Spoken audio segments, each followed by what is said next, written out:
देखो अदिनिया वर्षा एवं चाषी मान काल साजी धान चाष हो अबा परिवा चाष सबू चाषी मान मुंड उपरे एबे चड़क ये दृश्य होची आठगड़ परिवा मार्केट रो दृश्य सारा ओडिशा रे आठगड़ एक परिवा जोड़ी भाव बेस परिचित एठारू परिवा चाष ही ओडिशार विभिन्न जगह को जाई थाए जेहेतु लगातार वर्षा लगी रही परिवा मार्केट आज खाँ खाँ अच्छी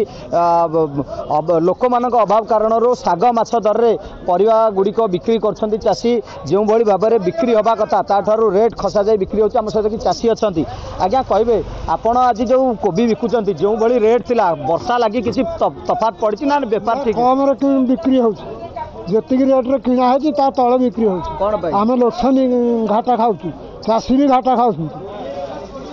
बेपार लोक ना शुणुले जो भाई भाव लोक ना आज्ञा कहे जो भाई भाव में आप जो चाष करते वर्षा माड़े चाष रहा जीवन विकल चाष सारे पोचरी से बिक्री आ कौन करूँ आ पोचरी गला कि अल्प हो बिकिदेबू ना ना लाभ मिल ना ना लोकसानी ना कौन कर निश्चित भाव शुणुले जड़े ग्राहक अच्छा आज्ञा कौन कहे परिवा किणले केमती मार्केट आज केते रेट अच्छी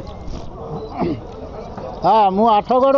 परिवा मार्केट को कहती आज रेट टिके सस्ता वर्षा जो आज सेमती रेट ना रेट टिके सस्ता सेमनी चाषी मैंने टिके दीपाके पड़ी निश्चित भाव शुणुले कैमेरा पर्सन अनुरोध कर देखेबे ये परिवा मार्केट दृश्य सबुटी खाँ खाँ परिवेश जो भाव में जो परिवा मार्केट रे लगातार भिड़ जमी थाए सेठी आज क्यों भाव में फांका अच्छी आउ जड़े बेपारी अच्छा सीधा सड़क जी आज्ञा कहे आपण सबुदिन परिवा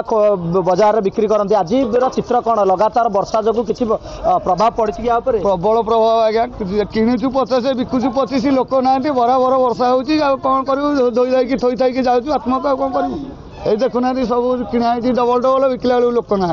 वर्षा लगातार वर्षा होगी माने वर्षा जगह परिवार रहिबो ना नष्ट सब नष्ट हो जहाँ 2-3 दिन खाइए तापर सब नष्ट हो परिवार रही किसी निश्चित भाव शुणुले जो भाव में परिवार रेट रहा कथा जहाँ जदिव वर्षा लगी यार प्रभाव सीधा सड़क परिवा मार्केट ऊपर पड़ी परिवा चाषी पड़ी आज्ञा कहे जो भाव में चाष होरिया बिक्री कर वर्षा किसी चाषी मान प्रभाव पकेब क्षति बहे हम बहे क्षति धान गजा फजा पनीपरिया प्रबल नष्ट आज मार्केट को परिवा नहीं आसते बेपार केमती अच्छी ना लोक आज लोक पूरा मांदा पूरा ये लस लस कर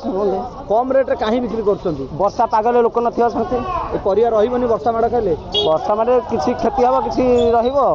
निश्चित भाव शुणुले जो भाव में चित्र परिवा मार्केट रे चाषी क्षति सौची कारण जो भाव में लगातार वर्षा लगी रही चाष जमी रे बिल गुड़िक परिवा फसल वर्षा माड़ खाइबा जो नष्ट हो जाए से आशंका करी चाषी तोली दे बजार को आणुची हेले बजार रे लोक ना जो